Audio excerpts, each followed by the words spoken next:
if you're still coloring, you should stop.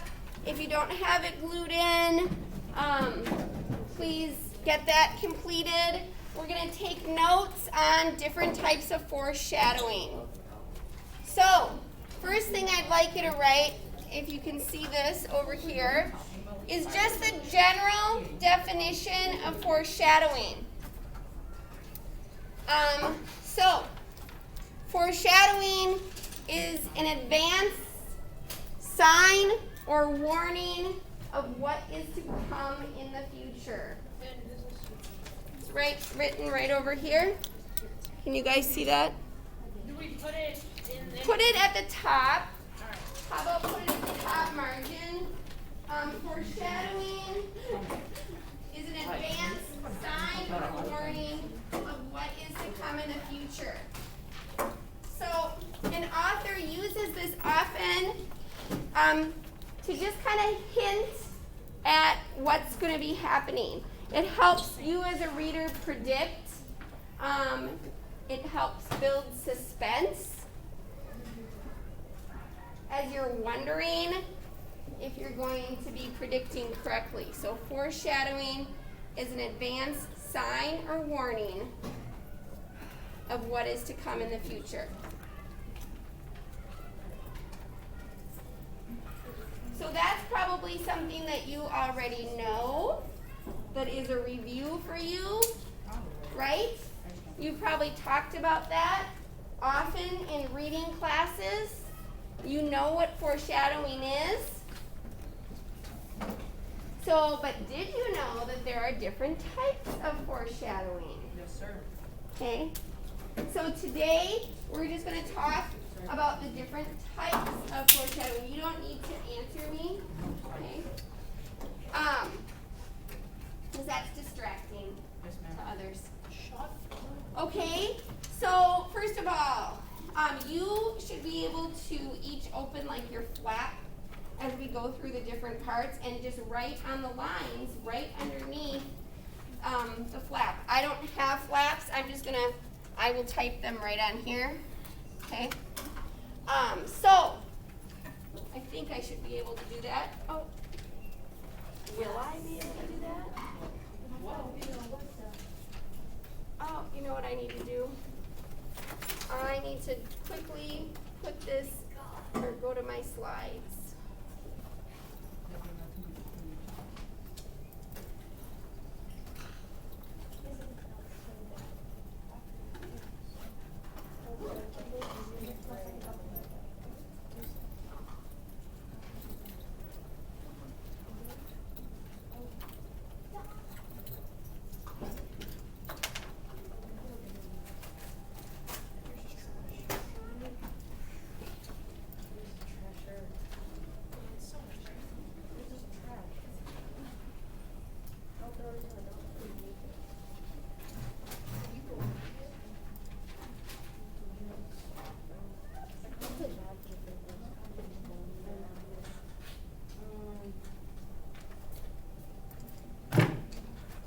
There we go.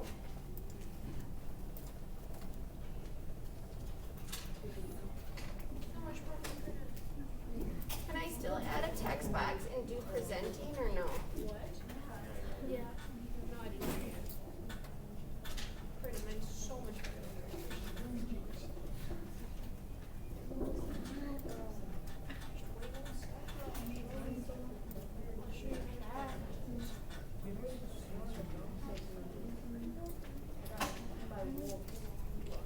So much better. All right. There we go. So, concrete. What do you think would be an example of concrete foreshadowing? Like, what do you think, what does concrete mean? When you think of concrete, what do you think of? Use prior knowledge from other areas. Luke? I think it means it's pretty straightforward. Kind of like it's not like you have to use your mind to think of it. They just Nope, that's not correct. I might see why you might say that, but if you think of concrete in grammar and you think about concrete nouns, what are they? concrete nouns. What are concrete nouns? Yeah, something you can see, touch, right? Those are concrete. It's not like happiness is something you can actually take a picture of, or you can take a picture of something that symbolizes that, right? But like a table is something that's concrete, right? You can actually take a picture, touch it.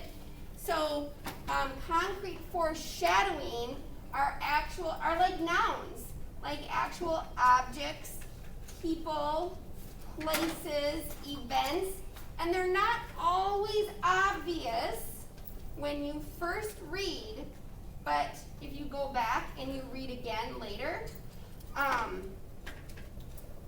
then you're like, oh my gosh, all the clues were there. Kind of like, I'll have to bring it in and read it for you sometime, not the whole book, but kind of like I told you, that book I like, Water for Elephants. The beginning, the circus, the ringleader is killed, and there's objects that, there's something that hits him, concrete objects, they tell you what's happening, but it's not till the end that you realize who killed him, that it was the elephant that actually killed him.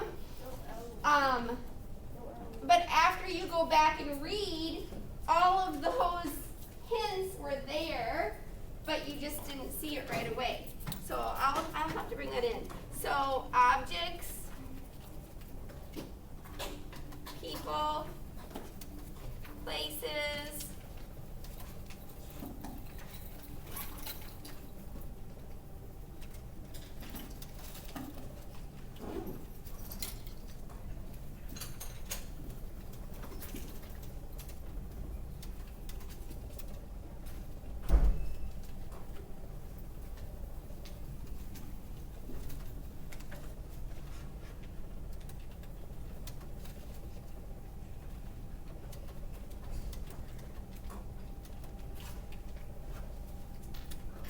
is that big enough? Should I make the font bigger?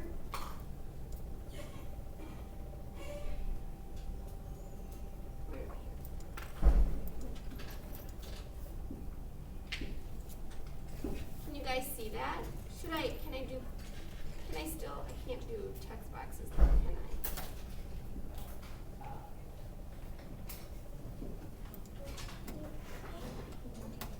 How about I make it?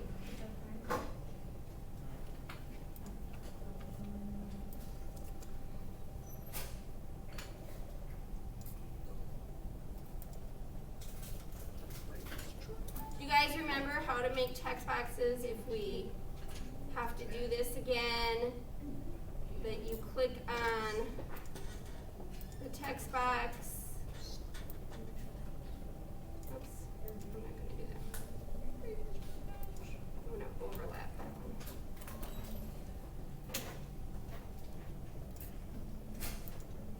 Now, if I do this now, can I type on it? No, I can't.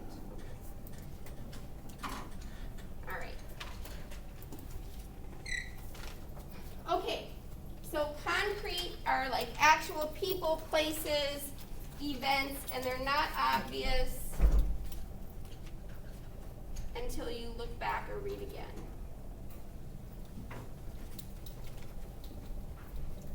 So then what would abstract foreshadowing include?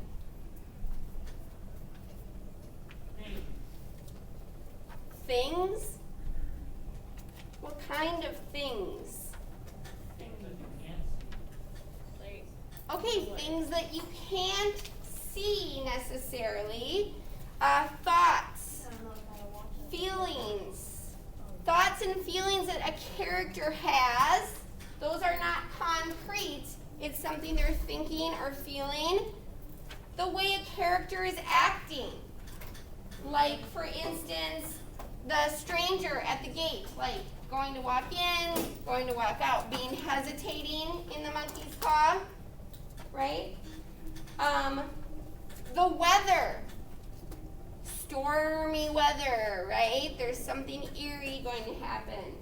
The mood, subtle hints. anything having to do with your senses. Those are abstract types of foreshadowing.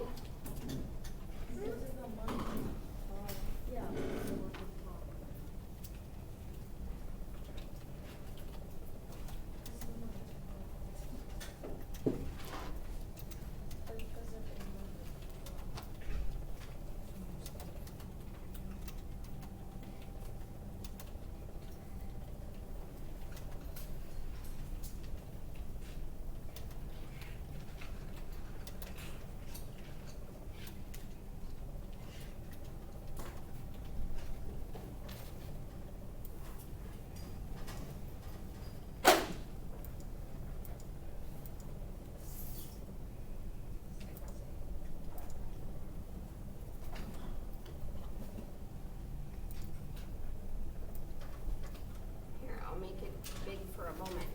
Oh, that's not any bigger, it's smaller. All right, I'm trying, you guys. Trying to help. Why did that all move over? I don't know. It's fine, I can read.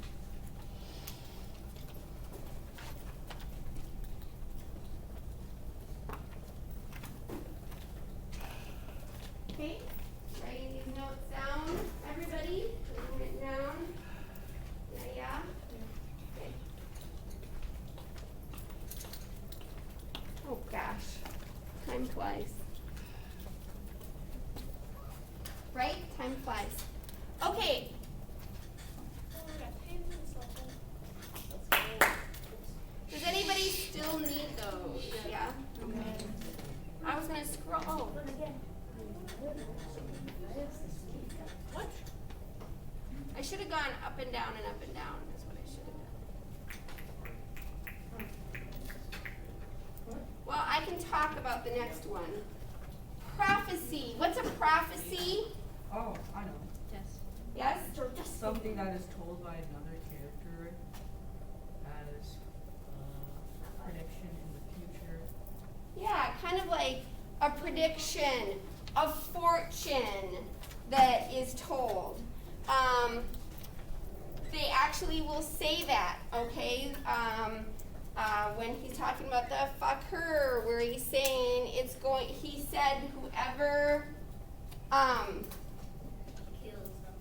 whoever tries to change fate, you know, he wanted to prove that whoever tried to change destiny would have bad things happen to them, right? I'm paraphrasing, I'm putting in my own words. So it might be unclear at the time, like we didn't know what he was talking about, right? But then we figure it out at the end, how you get the 200 pounds, but really it was in a way you wouldn't want it to be. Okay, so it's unclear how it's gonna happen, but in the end it comes true. Okay, so that's a prophecy. Does anybody still need the senses one? Or not the senses, the abstract one? No. Okay, so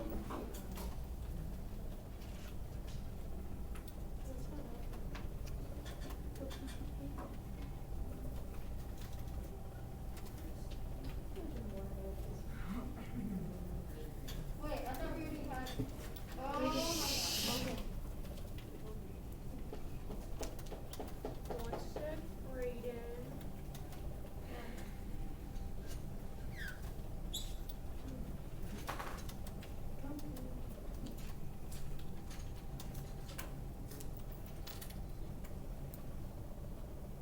Okay, so hopefully this isn't. Can I like move it all down a little bit?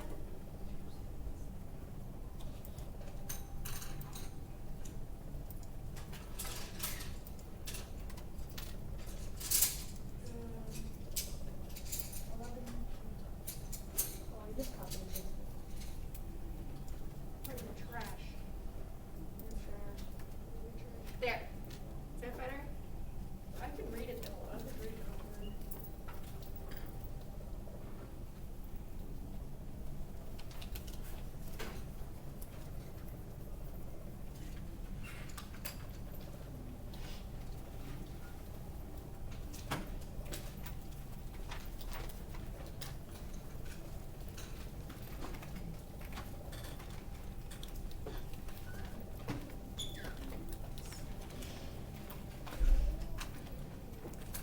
Okay, so that's a prophecy.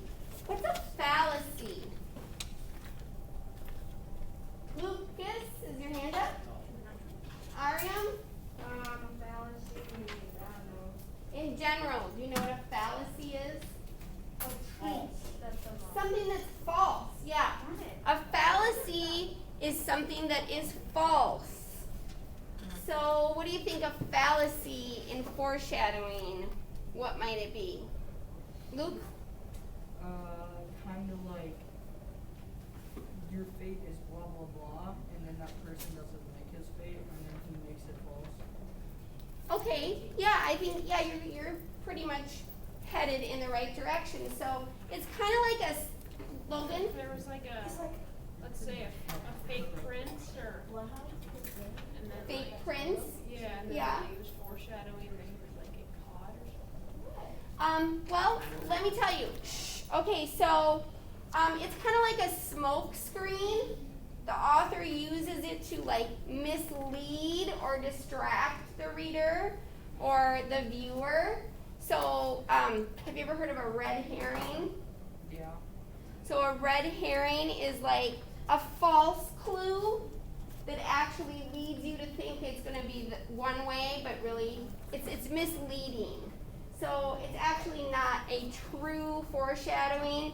It kind of leads you, it distracts you to think it's going to be a different way, but it turns out differently than what that clue might have hinted at. Does that make sense? So it's like a misleading clue. So.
That shouldn't be a capital, but it's just automatically doing it.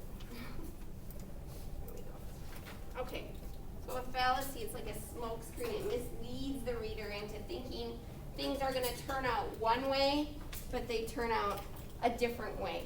And we call that a red herring when it's like a false clue or something that that is trying to mislead us. Okay, any questions on any of these? Okay, tomorrow we are going to start looking for examples of these in the monkey's paw. Okay? So we're going to be finished with I'll leave them up for a couple minutes in case you're still writing. But I do have actually another homework assignment for you that I want you to do, and that is from Voyages. I want you, Lily, can I look at your book for a minute? I want you to read,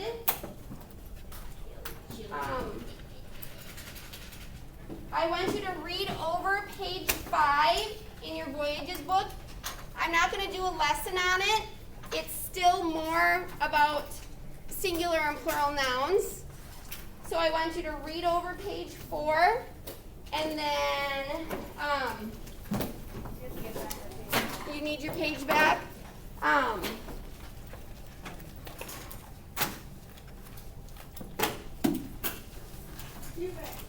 don't know that you do you? Read over page 4.